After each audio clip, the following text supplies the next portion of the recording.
ladies out here getting a job, raising kids, and starting a side hustle just to provide for their kids. And so for me, when I look at that, that's why I say from an opinion standpoint, I think there are more ladies who are out here winning, not because they really want to, but because they have to. Yeah. You know what I'm saying? Like we as men are out here creating babies, but we're not providing for our children. And so the ladies are having to step up to the plate while some men are just enjoying life and playing that game. Tell us a little bit about the study that just came out of Sweden that is just so alarming. The news is buzzing out of Lund University, Malmö, Sweden. Marcus Alden is the first author. The first demonstration in a human hepatic or liver cell line that the Pfizer vaccine, in fact, reverse transcribes and installs DNA into the human genome. Wow. And so in simple terms, what does that mean, Dr. Bartlett? Thank you for making it simple. So basically, there's an enzyme that can take that messenger RNA vaccine information and put it into the DNA of the person, into their DNA. And we were told that could not happen. So this is in a lab, but it's showing that you remember the vaccine is messenger RNA. Yeah. And we were told that that messenger RNA could not go into your DNA, but this is showing that in a lab it can. And so what happens when it does, Dr. Gold? Well, can I answer slightly different than your question? Yeah. So one of the fun things about the last couple of years being a doctor and lawyer is this is a very interesting opportunity, and I think we're going to be bringing another lawsuit because there's actually federal law that you cannot discriminate against people for genetic discriminations. I forgot the acronym. I think it's GINA, G-I-N-A. GINA, right? So this now opens the door to saying that if you're not allowing somebody in who chose not to get the shot, that you're actually engaging in genetic discrimination. So I think there's this Sweden study, I think, opens the door to a new type of lawsuit. If you're pregnant and you have this done, can that then affect your baby? Yes, this is the alarming finding. The CDC says on its website very explicitly, this will not change your DNA. The paper that came out of Sweden, now there'll be many more to confirm it, and the steps are to confirm it, to confirm that the entire code is installed, and then to actually confirm that it's expressed, meaning that the spike protein now is continuously expressed from human cells.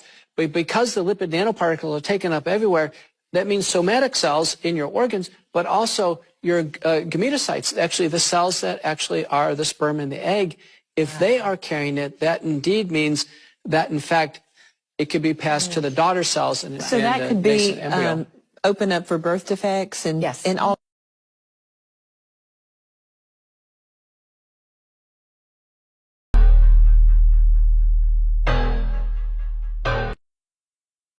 Ladies, let me tell you something. I know why some of men's are mad with us today. I know why, baby. Y'all want me to tell you why? Number one, they download a bisexual and they don't know how to live out their truth. That's number one. And then number two, baby, they know that we now recognize that they ain't worth the love. Because if everybody can have you, baby, I don't want you. Like I said in my other video, I don't have to experience everybody. And if you got 6,000 souls on your dick, bitch, how's you the prize? I can't call it. Nigga say he the prize but got 6,000 souls on your dick. Bitch, find somebody else to play with. Y'all better not let these men fool y'all, all right? Keep your standards high, all right? All right, baby. And don't give your love out just easily to everybody. Make them earn it. But they bullshit out.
Hey, pull your pants up.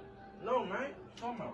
One more time. Pull those pants up. Bro, you ain't talking to me, bro. All right, then, okay? Bro, get off me, man. Get off. Bro, get off. Bro.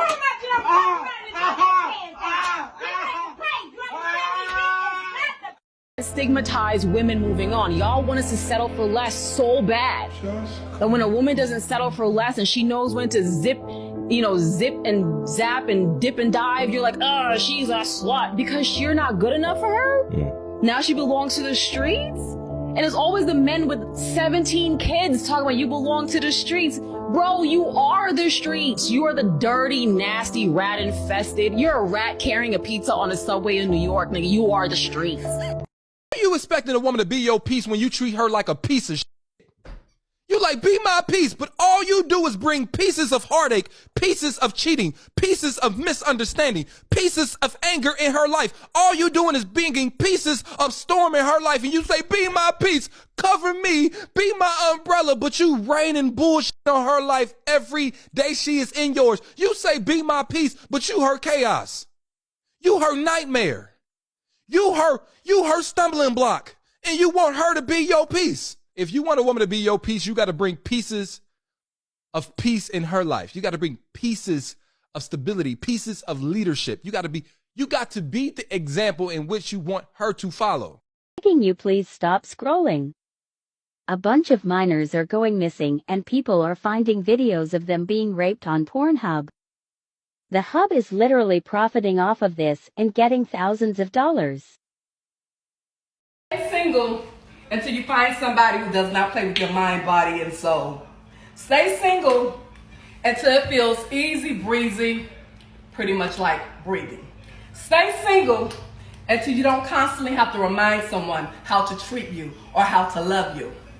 Stay single until it feels safe, until it feels good. Stay single until you find someone who cares about your total well-being. Stay single until you find that guy. It just makes sense. It just feels peaceful. He just brings you nothing but love, joy, and happiness. Don't be that girl who married the devil and then pretend like she's happy. Just stay single. Generations of women to be aware of their surroundings at all time and that it's not safe to be around men. We have taught women that when you're in public, make sure you look everyone you see in the eye so that they know you see them and you can identify them later. We've taught women to be aware of the clothes they wear. Don't wear something too tight, somebody gonna get you. Don't wear nothing too loose, somebody gonna snap. Don't be out by yourself, somebody gonna... We've taught women all these things, but we don't teach men self-control. A woman should be able to walk down the street booty butt naked without fear of rape, harm, or molestation. And at the same time, we teach men that, oh, that's okay, it's just men being men, that's boys being boys, man gonna do what a man gonna do. But we don't teach our young men and our young boys self-control. And that's the mindset of a colonizer. I'll control you before I learn to control myself. Which is how we ended up raising generations of men who don't know self-control. Why y'all think women are being more masculine? Women are tired of being stepped on. Women are tired of being disrespected. Women are tired of being beat. Women are tired of being used. When that woman start doing you the way you doing her, not she the bad person. No, you created that monster. Now deal with it.